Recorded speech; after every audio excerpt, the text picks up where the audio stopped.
পটুয়াখালীর কলাপাড়ায় চাকামিয়া ইউনিয়ন যুবদলের উদ্যোগে সম্মিলিত জনসভা অনুষ্ঠিত হয়েছে। অনুষ্ঠানের শুরুতেই বিএনপি চেয়ারপারসন বেগম খালেদা জিয়ার রোগমুক্তির কামনায় হাজারো নেতাকর্মী দোয়া মোনাজাত করেন। এই সময় প্রত্যন্ত এলাকার নারী পুরুষরা মোনাজাতে কান্নায় ভেঙে পড়েন। জনসভায় প্রধান অতিথি হিসেবে বক্তব্য রাখেন বিএনপির জাতীয় নির্বাহী কমিটির প্রশিক্ষণ বিষয়ক সম্পাদক ও পটুয়াখালী ৪ আসনে বিএনপি মনোনীত প্রার্থী এবিএম মোশাররফ হোসেন। তিনি বলেন, ধর্মকে ব্যবহার করে অনেকে বিভ্রান্তি সৃষ্টি করতে চায়। কোনো মার্কায় ভোট দিলে বেহেশতে যাওয়া যাবে এরকম কোনো কথা ইসলাম ধর্মসহ কোনো ধর্মগ্রন্থে লেখা নাই। তিনি আরও যোগ করেন, তারা বলে ভোট দিলে ইসলাম নাকি পাওয়া যাবে। আমরা তো মুসলমান। চরমোনাই জামাত মনে করে তারা মুসলমান, আমরা মুসলমান না। এই ধরনের বিভ্রান্তিকর কথায় আপনারা বিভ্রান্ত হবেন না। এ সময় আরও বক্তব্য রাখেন কলাপাড়া উপজেলা বিএনপির সভাপতি হাজী হুমায়ুন শিকদার, সাধারণ সম্পাদক অ্যাডভোকেট হাফিজুর রহমান চুন্নু, পৌর বিএনপির সভাপতি গাজী মোহাম্মদ ফারুক এবং ইউনিয়ন ও সহযোগী সংগঠনের অন্যান্য নেতৃবৃন্দ। রাসেল কবির মুরাদ, কুয়াকাটা, পটুয়াখালী। সময় সংবাদ। বিস্তারিত দেখুন ভিডিওতে। এই চাকামিয়া অত্যন্ত চমৎকার একটা উদ্যোগ গ্রহণ করছে যে আমরা প্রতিহিংসার রাজনীতি বিশ্বাস করি না। এই আমাদের চেয়ারম্যান মুজিবুর রহমান আওয়ামী লীগের আমলে জেল খাচ্ছে না, কি খাচ্ছে? আমরা চাই না আগামীতে বিএনপি ক্ষমতায় আসবে আওয়ামী লীগের কোন লোক জেল থাকুক, এইটা আমরা চাই না। তারা ভুল করেছে, তারা অন্যায় করেছে, তারা অপরাধ করেছে, সেইটা কি আমরা করব? আমরা সেইটা করতে চাই না, বরং আমরা মানুষের জন্য কাজ করতে চাই। আপনারা আমাদেরকে সহায়তা করেন, আমাদেরকে ভোট দেন, ইনশাআল্লাহ আপনাদের এই সমস্যাগুলি আমরা সমাধান করে দেব। যার জন্য কুয়াকাটাকে যদি আমরা একটা আন্তর্জাতিক পর্যটন কেন্দ্র করতে পারি, এই এলাকার মানুষের ভাগ্যের চাকা ঘুরে যাবে। তখন ম্যাডাম আমি বলেছিলাম এই যে নীলগঞ্জ, হাজীপুর, মহিপুর 3টি নদীর উপর ব্রিজ করে দিতে হবে। আপনাদের মনে আছে খালেদা জিয়া বলেছিলেন আমি এই 3টি নদীর উপর ব্রিজ করে দেবো। আমাদের মা বোনরা এখানে আছেন,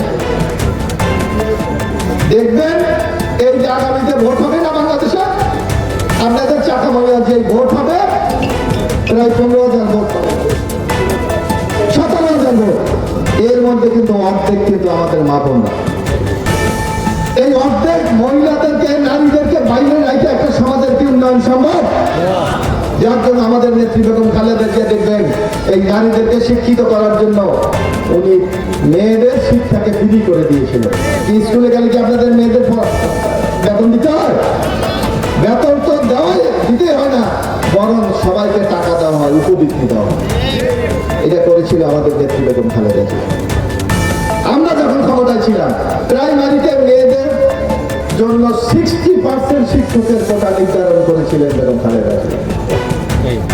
সুতরাং এই দেশের মেয়েদের উন্নয়নের জন্য যত আজকে বিধবা ভাতা বলেন, বয়স্ক ভাতা বলেন, এগুলি করেছিলেন বেগম খালেদা জিয়া, শুরু করেছিলেন। পরবর্তী সরকারগুলি হয়তো প্রথম 100 ছিল, পরে 200 করেছে। আমরা বলতে চাই আগামী দিনে ক্ষমতায় আমরা যদি ইনশাআল্লাহ দায়িত্ব পাই, এই সংখ্যাকে আমরা আরো বেশি বৃদ্ধি করব।